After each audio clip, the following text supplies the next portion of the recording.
Cool, Anthony, this is your show, so Yeah. take the floor. What are we here for? What are we here for? Well, Ben, thanks for joining me for the Death Wings. 10 Death Wings. Before we get started, I just want to know, what is your experience with spice? Do you eat it a lot? Do you enjoy it? Or is this gonna wreck you? Yeah, I think if I was gonna put it on a level, like I grew up in a house with tater tot casserole. Okay. So that would be maybe a 1 out of 10. 1 out of 10. Yeah. Okay. Yeah. So not much spice. Okay. But I have grown to like spice more and more. My wife cooks with a lot of spice, and so I do like it. Fantastic. Well, let's jump into the first wing. On your right, my left, this is the classic. Oh, all right. Okay, go ahead and take a bite. All right, so you're a bit of a foodie, Ben, and your wife is a chef. What's the best meal you've ever eaten? Where was it at? What was it? And who cooked it? Boy, my wife would say that I was patronizing if I told her that she made the best meal. Okay. However, she makes some incredible meals at home, but she also does a lot of food work for food brands. Okay. And so there's a lot of like really fun things, and I just really like trying new food. Okay. So what's awesome about that is she definitely like tries a lot of new food. But we've had like, as far as best dinner out, Yeah. probably Copenhagen, Denmark. We got to eat at a restaurant called Noma, Noma, and absolutely fantastic food. Great, great. What did you have there? So fish was probably the best. The funniest thing they gave us was a cup of noodles with like a whole bunch of seafood in it, in the cup of noodles, right? Like Oh, squid wow. and stuff like Yeah. that. So super cool. Yeah. Fantastic. Yeah. Well, we're off to new things, so hopefully you enjoy this as well. I mean, I like the variety. So Yeah. far, that's a really good hot sauce. Great. Well, let's jump into the next one. This is, I don't remember which one this is. Oh, is that, it's got like a little green tinge to it. Yeah.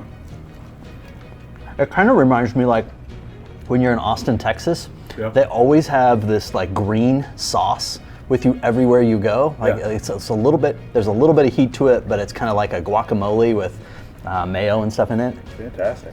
So good. Well, speaking of your wife, some say that she is cooler than you.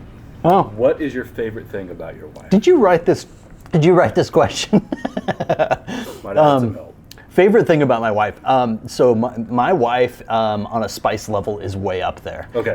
So I think anybody who knows her would say that. And so that would definitely be one of my favorite things about her is that, yeah. So at home, yeah, you can handle love the of heat. spice. Like there's, Okay. she throws it out. And you are cleaning these wings. I am impressed. It must be a good one. Oh, this is a good wing. Yeah. Okay. I would do this any day. Any day. All right. Any day. Great wing. Well, we'll send that home with you. Nice. All right. Next wing. Are you Yeah. ready? Yeah. I mean, do we need to like cheers to this? Like We could cheers to this. Yeah, Yes. 2 it years feels in the like- making. 2 years in the making. You brought this idea up Yeah. 2 years ago when you Yeah. first started here. Yeah. You were like, "Hey, we should do this hot ones," and I was like, "Yeah, It wasn't the right time. It wasn't. Now is We the had time, to get right?" to know each other a little bit better. Gotcha. Yeah. So what is this? Is this the zesty lemon pepper hot sauce? This is the zesty lemon pepper hot sauce. I don't think I've ever had lemon pepper in a hot sauce. It is tasty.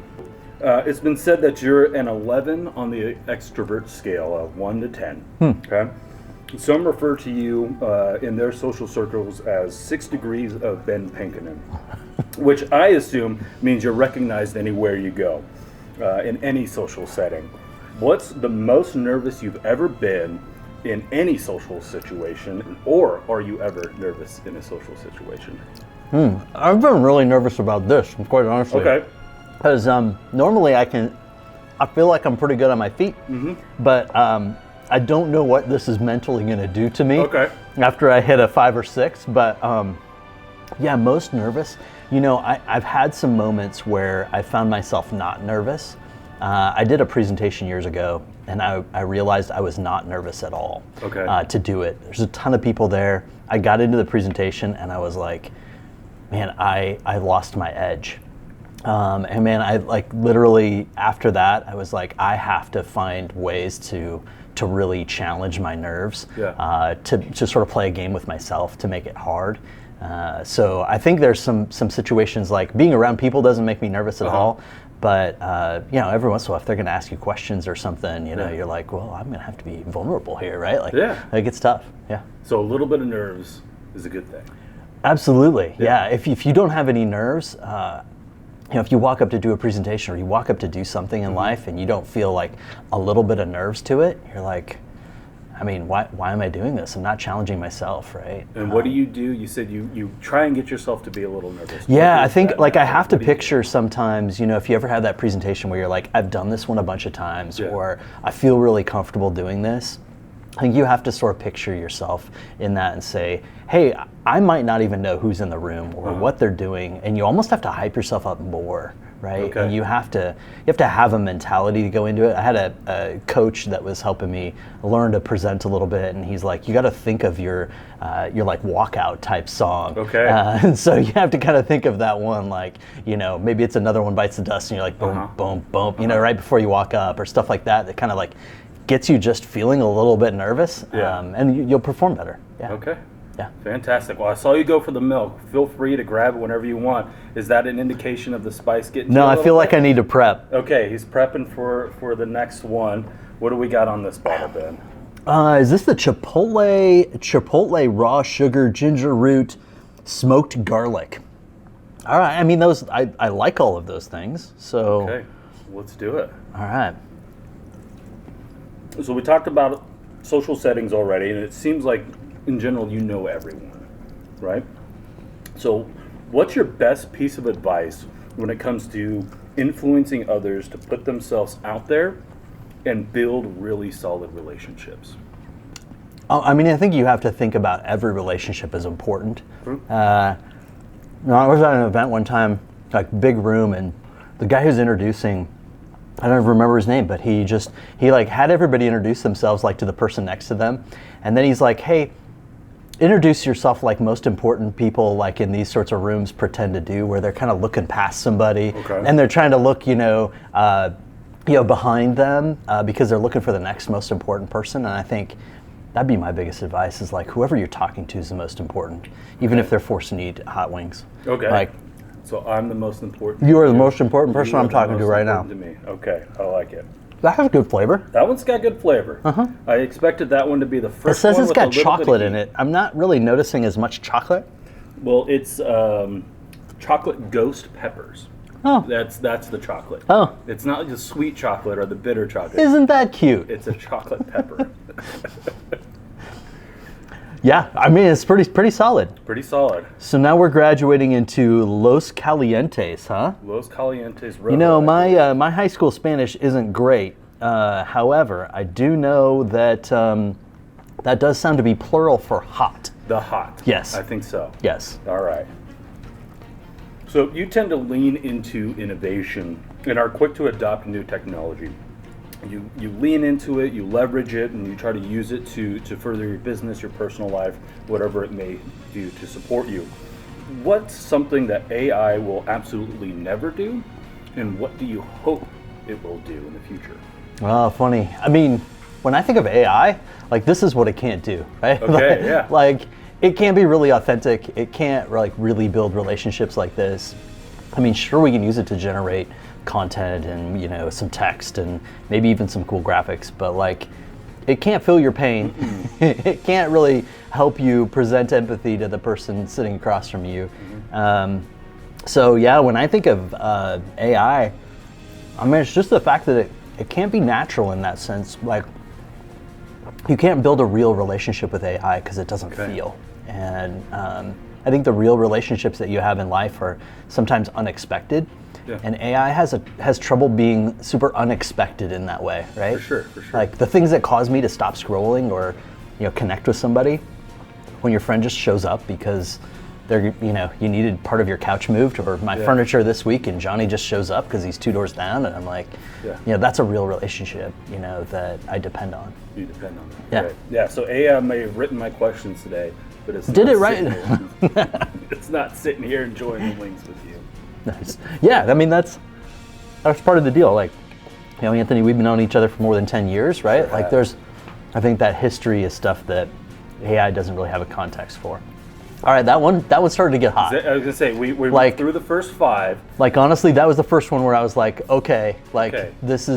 we're at a different phase now. Los Like, Calientes, the hot. That's like, okay. like I'm not in high school anymore. Like I graduated right there on that one. Yeah. For sure. Yeah, I'm We're feeling moving it. on to the shark, I believe, Okay. which was one of our what was Luca's most anticipated. I think he said it was the best one. So we'll see what it has. To offer. Wow. Yeah. It says that this is coming in with some sunflower. Oh yeah, some caraway, cardamom, salt. There's not any actual shark in it though, right? No shark. Okay. No Not actual that shark. I'm aware of. But Mako. So this is our Mako, huh? This is our Mako.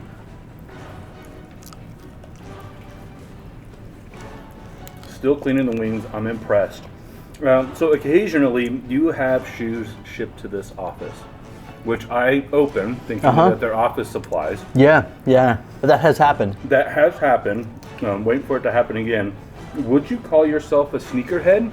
And how many shoes do you own? I don't know how many shoes I own, but I've sort of found that I never thought that I was a shoe guy, and around the office, people sort of have commented on my variety of shoes. Yeah. You know, sort of realized that, okay, maybe I do like shoes. I also just don't like old shoes. So Okay. I'm kind of like, I never really want that shoe that's like, oh man, that makes me feel old. Okay. The other thing that happened growing up is that my mom would make me store shoes. Did this happen to your house? Store shoes. Yeah, Oh, so put 'em she'd away like for a buy me season? she'd like buy me shoes that were like a half a size too big. And she'd be like, you can't wear those for like 3-4 months.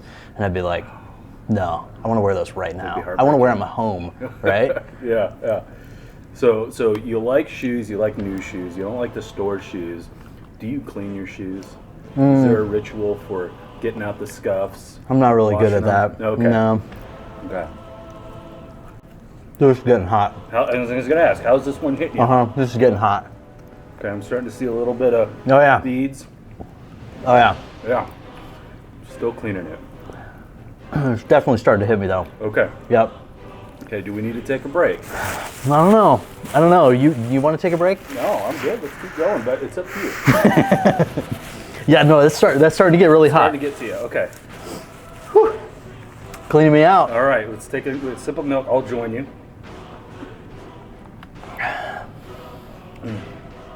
Yeah, that shark's got a little bite. Shark's got a bite, but the milk has cleaned it out a little bit. Is that Maybe a little bit. a little bit? All right, let's go for some water. I'm noticing this pick up. Like I appreciate the trend, but yeah, that shark's got a mean bite. Yeah, there was a jump, and we're gonna head on to the Abaloco Jalapeno Chico. I mean, how hot can a jalapeno be compared to that? You know, I would think You would think. we hit Ghost at what, 4? Ghost at 4. I don't know what the heck was into that shark thing that bit me, Okay. but that was nasty. Well, let's progress to our jalapeno. If you're ready. All right. All right.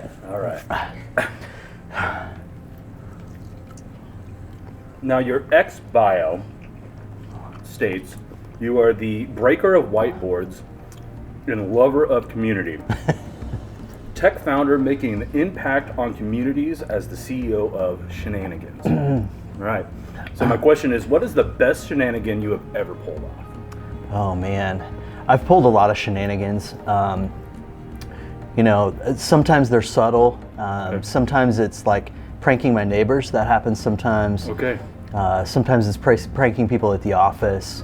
You know, when I was in college one time, I was with a couple buddies, and one of the guys was dating a girl, and we sort of like I may have been the mastermind behind it, but I was like, hey, why don't we just, you know, fix her horn? Like right now, when she turns her blinker on, the horn doesn't honk. But like, wouldn't that be cool? Okay. If when she turned her blinker on, the horn honked? So we just literally wired her horn to her blinker one time, which is absolutely hilarious. Which blinker? Both blinkers? Just left. Yeah, because it was closest to the battery. There we go. Okay. Yeah. So yeah, I always like a good shenanigan. Yeah. Everybody at the office knows we try to do something creative. Yeah. Would you consider this a shenanigan? Kind of feels like a shenanigan. Kind of feels like a shenanigan. Okay. Not nearly as technical as rewiring a car. I never knew that about you. That's impressive. Yeah. Okay. I didn't rewire the whole car, just the blinker. Well, just the blinker. All right, pretty hot. Pretty hot. Yeah, you feeling it on the lips a little bit? Maybe? A little bit on the lips. Yeah. Yep. Okay. Yeah. All right. All right, you ready to move on? I mean, are we going to go? Like, we only have 3 left, buddy. We only have 3 left, but I think you're handling it like a champ. This is brutal. This is brutal. Oh, well, we're getting on to the bomb, okay? I heard the bomb was terrible. I think this is the one that's going to set you apart. You know, can you handle spice or can you not handle spice? I don't know. I felt like I got to about the shark, and I was like, I was questioning. Okay. I was questioning a lot of things about my life. Okay. I was questioning my decisions. You know, I'm questioning why you're here. Well, let's go on and see if you start to find answers. All right. The bomb. Social media is an ever-changing landscape. Gross. Yeah, it's got a nice taste to it, right? Oh. Just pure heat. So social media is an ever-changing landscape. New platforms hit the market, and well-established platforms try and catch up or change hands. What is your personal and professional strategy for keeping up with these changes, and what are you most excited for in social media today? Yeah, I mean, I think one of the things I always think about in social media is, one, like, you've got to be a consumer yourself, but you've got to be a conscious consumer. So I think it's really easy to just scroll social media and not think about what's happening. Sure. But, you know, once you get in there, like, you kind of have to start thinking about, like, hey, what are they trying to tell me? How are they, is this a real person on the other side? Sure. Like, so I think the thing I'm excited about with social media is just, like, we're getting more and more channels, and it's starting to democratize it a little bit where, I mean, we talk about Zuck, we talk about Elon Musk, but there's more to it than that. Like, there's more people involved. So I think the fact that it's getting more democratized and there's more voices in it is important. Okay. Yeah. Nice. That one's terrible. Terrible. You cleaned it. I'm impressed. Honestly, I mean, it's really hot. It is hot. It is really hot, but it does not taste good. No, it does not taste good. It's really hot. Are you starting to feel it affect your thinking a little bit? I think that's why you started asking me more technical questions. You think so? Started like, yeah. Okay. Yeah. For sure. That got really hot. Okay. I'm definitely breathing fire right now. Breathe it in and just blow out the fire. That's nasty. That's nasty? Okay. We'll take a drink. How are you doing over there? I'm feeling great. All right, cool, man. This is terrible. I mean, let's line them up again. I can come up with some more questions for you if you'd like. Man, it's some work. Yeah, I mean, I got some sweat going on that last one. Yeah? Yeah, for sure. This is a Friday night for me. This is your normal Friday night? This is my normal Friday night. All right, when you're ready, we'll move on to our next sauce, the hop sauce. It's a watermelon ghost. So we're going back to a ghost pepper, which was in 4, I believe. All right, watermelon. Watermelon ghost. I mean, there's that song about watermelon, but I feel like this is very different. Probably. So, as you mentioned, things are heating up. So, we're nearing peak spiciness, I would say. Yeah. Or maybe just over it. So, it's time to dig a little deeper. So, let's talk about purpose. Why do you do what you do, and what do you love about it? All right. Yeah, I mean, I appreciate you digging in when I take some ghost pepper into my nostrils there. When I think about purpose, I think for me, a lot of it ends up being about community. Like, what are we building? Okay. So the connections not just that I make with you or that I get to make like with people I talk to, but how do I support the things they do? For sure. A lot of the products, and you're a product manager. We haven't really talked about that, but we haven't. No. A huge component of you coming on board is really connecting with like how our product impacts our customers. And so when we look at a new product, one of the things we're looking at is like, how does it impact their customers or the community around them? For sure. And so I think that's a huge part for me is like, is there a next connection that can be made there, right? If it's, helping nonprofits in their communities, if it's helping them to thrive, if it's helping them to build better relationships, right? The sales products that we do that help enable sales teams, because I know that if that community financial institution or the impact that community brands are having makes a huge difference on that next generation. And so I'm big on figuring out how they can do that. Yeah. So we get to have this like small reward behind it, and For we sure. get to sort of like benefit from that. And we get to tell these stories like, hey, our clients just did this thing, and we got to help them do that. All right, Ben. We're at the last wing, which is titled The Last Dab Apollo. So, Now, which one was your favorite out of this? Because so far, my favorite was actually this last one, the watermelon. It's got the right heat. It's got the right flavor. All of these other ones, I'll feed them to my children. Da Bomb was terrible. Spicy Shark, not very good. Honestly, though, like before that, Chipotle, pretty solid. Yeah, I think even the that was jalapeno one wasn't too bad. Yeah, Yeah. I agree. So we're going to do a small dab on the last wing. All right. Let's do it up Free right. to go all in or just a little bit. Last dab, gotta make it happen, right? Cheers to that. Cheers to that. Last wing. All right. So Ben, you started Social Assurance in 2010 with a co-founder in the basement of a bank building in the Midwest. Well, actually, it was on the 5th floor, but It was on the fifth it was a floor? bank Okay. building. Yeah. I'll have to check my sources with ChatGPT and AI. So I found this quote in about.me. It said, "I've learned from success and even more from failure." Oh. What do you know now that you wish you knew then back in 2010?